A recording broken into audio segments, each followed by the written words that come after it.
Hey y'all, I thought I'd walk you around my 1974 Honda CL175.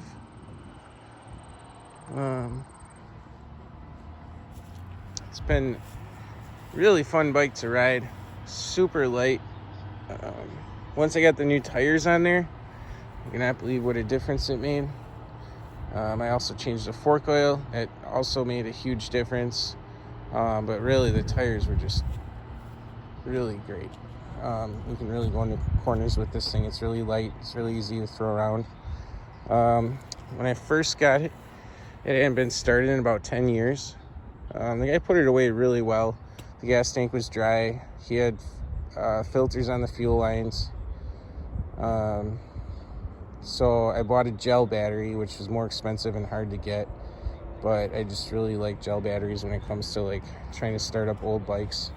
The other thing I know about these bikes is that these petcocks are just awful. And they also have two tubes, one for each carburetor.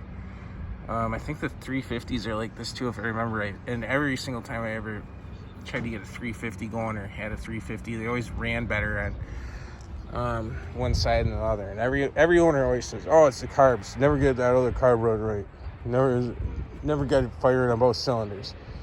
Well, like every CL350 I ever parted out, the tubes that go up in from the petcock, there's one of them that's always routed out. So this time I pulled it out, and sure enough, there was one routed out and there was a bunch of crap in it. So there was no fuel going to the other fuel line, but they couldn't tell because they didn't have clear fuel lines. They had crappy black ones.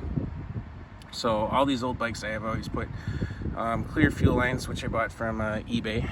And then I get fuel filters on there too, because it always gets through. So I didn't even take the carbs off. I just unhooked them and just sprayed a bunch of carb cleaner in there. I took out the main jets. I sprayed those out.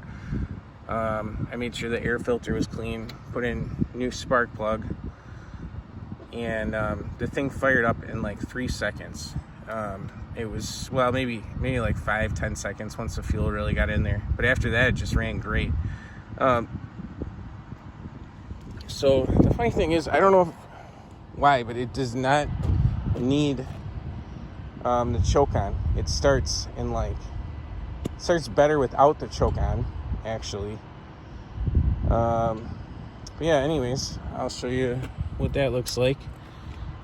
So no choke, fuel on.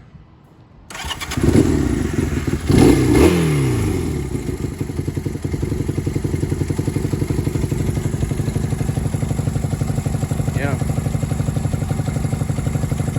it's been, and I just love it too. It revs so high. I mean, when you're driving it and it's under load, it's like really easy and really fun. I would say the power band is like right at like right here to right here. That's when it really rips.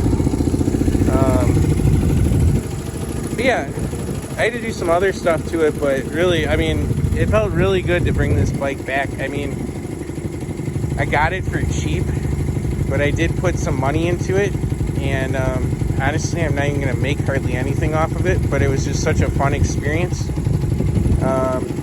And it was so much fun to ride, and I wish I didn't have to sell it, but I got too many bikes in my garage for this winter, and I gotta get some money back here so I can put it into a different bike. But yeah, anyways, that's it. I highly recommend this bike. Highly recommend it, especially for a beginner. It's so easy to shift. It's got 6 speeds too. Really easy to handle. Like any size or any weight can fit on this bike. You could be 6 feet 2, or you could be, I'd say maybe even as short as like 4'6", 4'8" would probably fit comfortably on this bike. I think even if you needed to like lower the shocks to help you out in the rear, you can do it. It's got the adjustable shocks.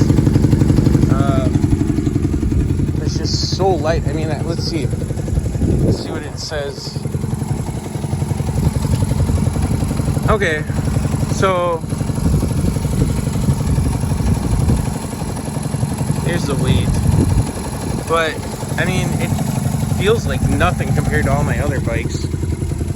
So I do have side covers for it. I just never, the right one needs a little fix on one of the tabs, and then the left one I just never did it just because I'm lazy. I suppose I was more worried about getting it running than looking pretty. I just got to take off the exhaust bolt to get it on there. It's just really tight fit in there. As you can see, it's like, yikes. I just feel like it's gonna melt anyways. But yeah, CL175.